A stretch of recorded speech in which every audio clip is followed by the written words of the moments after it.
So hello guys, आज हम देखेंगे 2024 की तरह 2025 को कैसे बर्बाद करें। वे ऐसे कौन से नेगेटिव पॉइंट्स हैं जो आपने जाने अनजाने में फॉलो किए हैं और आपने कुछ स्टार्ट किया है वो बीच में ही छोड़ दिया है या आप कुछ स्टार्ट ही नहीं कर पाए उन नेगेटिव पॉइंट्स की वजह से।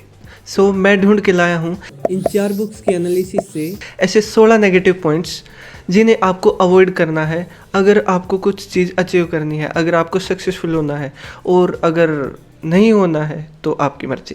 Number 1, procrastination. प्रोक्रेस्टिनेशन असफलता के सबसे बड़े कारणों में से एक है, क्योंकि हम चीज़ों को टालते रहते हैं और सही समय का इंतज़ार करते रहते हैं कि कभी तो सही टाइम आएगा जब हम फॉलो करना स्टार्ट करेंगे, जब हम उन चीज़ों को करना स्टार्ट करेंगे। तो सही समय का इंतज़ार मत कीजिए। जहाँ पर आप हैं, जिस स्थिति में भी हैं, बस वहीं से अपनी मेहनत करना स्टार्ट कर दीजिए और सही टाइम आपके लिए कभी नहीं आएगा। जब आप आगे बढ़ेंगे तो अपने आप सही चीज़ें आपके सामने आने लगेंगी और बेहतर चीज़ आपको अपने आप मिलने लगेंगी। Number 2, negative thoughts about yourself. We become what we think about. अक्सर हम मजाक में या फिर सीरियसली हम अपने आप को नेगेटिव पॉइंट्स बोल देते हैं, नेगेटिव थॉट्स बोलते रहते हैं, जिसकी वजह से हमारा आचरण भी वैसा ही हो जाता है और हम वैसे ही बनते रहते हैं। मान लीजिए अगर मैं कहता हूँ कि मैं बीमार हूँ, मैं बार बार अगर उस थॉट को रिपीट करता रहूँगा तो मेरे दिमाग में वही चीज़ जाती रहेगी और मुझे लगता ही रहेगा कि मैं बीमार हूँ, मैं बीमार हूँ। तो आपको ये नहीं करना है, नेगेटिव थॉट्स से अवॉइड करना है आपको पॉजिटिव चीज़ों को एनहेंस करना है। मैनिफेस्टेशन का नाम तो सुना ही होगा। अगर आप मैनिफेस्टेशन 2 बार एक दिन में करते हो तो आप पॉजिटिविटी को अपने दिमाग में एनहेंस कर सकते हो, अपनी लाइफ में पॉजिटिविटी को ला सकते हो। Number 3, lack of confidence and doubt about yourself. इसका मतलब क्या है? इसका मतलब है कि अगर आप सोचते हो कि आप ये काम नहीं कर सकते तो आप ये काम नहीं कर सकते, और अगर आप सोचते हो कि आप ये काम कर लोगे तो यह काम आप कर ही लोगे। अगर आपकी एक स्ट्रॉन्ग डिज़ायर और आप में लगन है तो आपको रास्ता अपने आप मिल जाएगा, आपका कॉन्फिडेंस बूस्ट होता रहेगा अगर आप अपने डेली के टारगेट्स और टास्क को कंप्लीट करते रहोगे। आपको अपने लिए डाउट नहीं रखना है, वही मैनिफेस्टेशन का यूज़ करना है आपको कि हाँ मैं ये चीज़ अचीव कर सकता हूँ और मुझ में इतनी कैपेबिलिटी है। Number 4, lack of target and definite goal. हम इसलिए भी अपने गोल्स को अचीव नहीं कर पाते क्योंकि हमें पता ही नहीं कि हमारा गोल क्या है, हमारे टारगेट्स क्या हैं।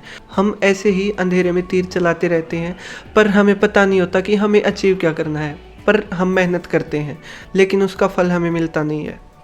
तो हमें एक डेफिनेट गोल सेट करना है, हमें एक टारगेट सेट करना है। अगर हम चाहते हैं कि हमें इतना पैसा कमाना है, ये नहीं सोचना है कि बहुत सारा पैसा कमाना है, एक डेफिनेट अमाउंट सेट करके चलनी है कि आप इतने साल में आप इतनी अमाउंट पाना चाहते हो और इसके बदले में आप अपनी तरफ से इनपुट देना चाहते हो।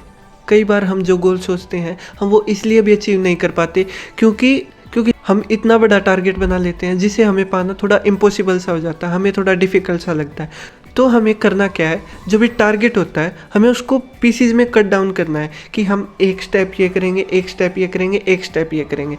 उसको स्टेप बाय स्टेप आप अचीव करते चलोगे तो उसको अचीव करना काफ़ी आसान हो जाएगा और आप मोटिवेटेड और कॉन्फिडेंट भी फील करोगे। Number 5, lack of proper planning. हमें कोई भी टास्क अचीव करने के लिए एक प्रॉपर प्लानिंग की ज़रूरत होती है कि हमें वो टास्क किस प्रोसेस से, किस वे से अचीव करना है। अगर आपको एक बेहतर प्लान ढूंढना है अपने टारगेट को अचीव करने के लिए तो अपना टारगेट लिखिए और उसके नीचे आपके दिमाग में जितने भी प्लान्स आते हैं वे लिखिए और उन प्लान्स को फिर एनालाइज कीजिए और उससे फिर देखिए कि कौन सा अच्छा प्लान है जिससे आपका टारगेट अचीव हो सकता है। Number 6, lack of clear future vision. इसका मतलब है कि आप इमेजिन ही नहीं करते कि आपको फ्यूचर में चाहिए क्या है। आपको उस चीज़ का विज़न ही क्लियर नहीं है कि आपको चाहिए क्या है। आप दिन भर बस फ़ोन स्क्रॉल करते रहते हो, रील्स और शॉर्ट्स को स्क्रॉल करते रहते हो, लेकिन आप उस चीज़ के बारे में सोचते नहीं हो कि उसके कंसिक्वेंसेस क्या होंगे आगे जाकर। अगर कोई चीज़ हम शुरू करते हैं तो उसके कंसिक्वेंसेस क्या होंगे आगे जाकर, उसके आगे जाकर कंसिक्वेंसेस क्या होंगे, उसके लो कंसिक्वेंसेस रहेंगे या उसके हाई कंसिक्वेंसेस रहेंगे। अगर कोई भी काम आप टाल रहे हो या कर रहे हो तो ये देखना है कि आगे जाकर उसके क्या कंसिक्वेंसेस रहेंगे, क्या हमारी ग्रोथ में कुछ इम्प्रूवमेंट लाएगा या फिर वो हमारी ग्रोथ को डिक्लाइन कर देगा। Number 7, learning definite only to school and college. हम सोचते हैं स्कूल और कॉलेज के बाद हमारी पढ़ाई बस ख़त्म हो गई, हम उससे संन्यास ले लेते हैं, हम बिल्कुल पढ़ते नहीं है। लेकिन हम इस चीज़ में गलत हैं। अगर हम कोई बुक पढ़ते हैं, अगर हम कोई नॉन फिक्शनल बुक पढ़ते हैं, सेल्फ इम्प्रूवमेंट की बुक पढ़ते हैं, तो हम उस इंसान का एक्सपीरियंस लेते हैं। हमारे पास इतना टाइम नहीं है कि हम हर एक मिस्टेक को दोहरा कर देखें। अगर किसी ने बुक लिखी है तो उसमें उसने अपना लाइफ का एक्सपीरियंस लिखा है, और वो एक्सपीरियंस हम सिर्फ एक बुक की रीडिंग से अचीव कर सकते हैं और अपने बिहेवियर में उतार सकते हैं। तो हमें कंटिन्यूसली कुछ ना कुछ सीखते रहना चाहिए और लर्न करते रहना चाहिए। ये हमारी लाइफ की ग्रोथ में हेल्प करती है और हमें एक बेटर पर्सन बनाती है। Number 8, negative environment like friends, colleague and relatives. वो कहते हैं ना कि अगर तुम्हें अपना लेवल चेक करना है तो अपने 5 फ्रेंड्स को देख लो, तुम उसके एवरेज होगे कि तुम कहाँ स्टैंड करते हो। टॉक्सिक और नेगेटिव पीपल से जितना दूर रहा जाए उतना अच्छा रहता है, क्योंकि वे नेगेटिविटी हमारे दिमाग में भरते रहते हैं। अपने आप तो नेगेटिव होते हैं और हमें भी नेगेटिव एनवायरनमेंट में धकेलते रहते हैं और हमारे दिमाग में नेगेटिविटी को भरते रहते हैं। अगर हमारे दोस्त या फिर रिलेटिव्स नेगेटिव हैं, हमारे बारे में नेगेटिव बातें करते हैं, हमारे दिमाग में नेगेटिव चीज़ें भरते हैं, तो ये नहीं है कि हमें उनसे बोलना छोड़ देना, उनके साथ हमें रहना है। लेकिन अगर वे नेगेटिव चीज़ें भरना स्टार्ट करते हैं हमारे दिमाग में, तो हमें तुरंत उन बातों को बदल देना है और कोई पॉजिटिव बात को शुरू कर देना है। Number 9, lack of strong desire and perseverance. आप दिन में एक बार डिज़ायर तो करते हो कि हाँ मुझे ये चीज़ चाहिए है, लेकिन आपकी डिज़ायर स्ट्रॉन्ग नहीं है।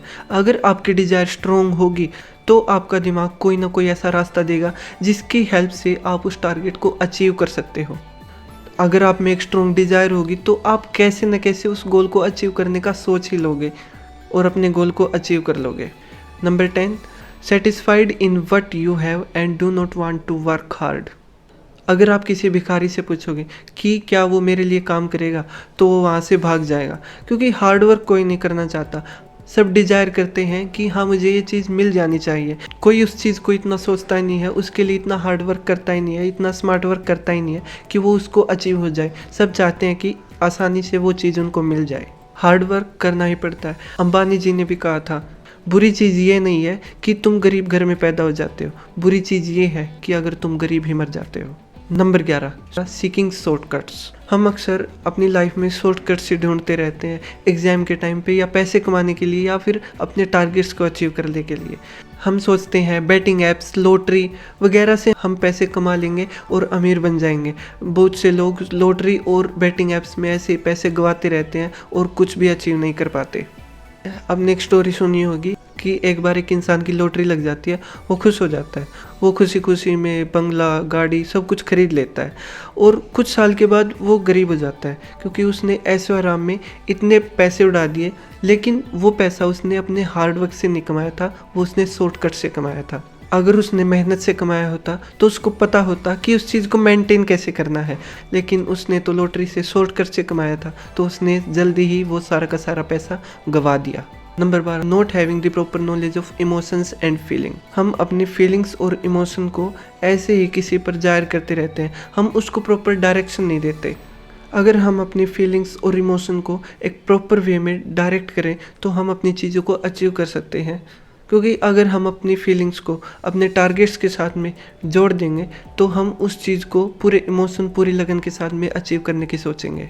नंबर 13, हम सारा दिन बेड पर पड़े रहते हैं, फ़ोन स्क्रॉल करते रहते हैं, इंस्टा स्क्रॉल करते रहते हैं। हम सोचते हैं हमें बेड पर ही सारी चीज़ें मिल जाए, कंफर्ट जोन को हम ढूंढते रहते हैं। सोचते हैं कि थोड़ी एनर्जी होगी तब ये काम करेंगे, थोड़ी एनर्जी होगी तब एक्सरसाइज करने जाएंगे। बस ये तुमने अपने माइंडसेट को ऐसा बना लिया है, तुमने अपने माइंडसेट को ऐसा बना लिया है कुछ नेगेटिव थॉट्स की वजह से। अगर तुम उन नेगेटिव थॉट्स और नेगेटिव आदतों को धीरे धीरे हटा दोगे तो तुम एक प्रॉपर हैबिट में आ सकते हो।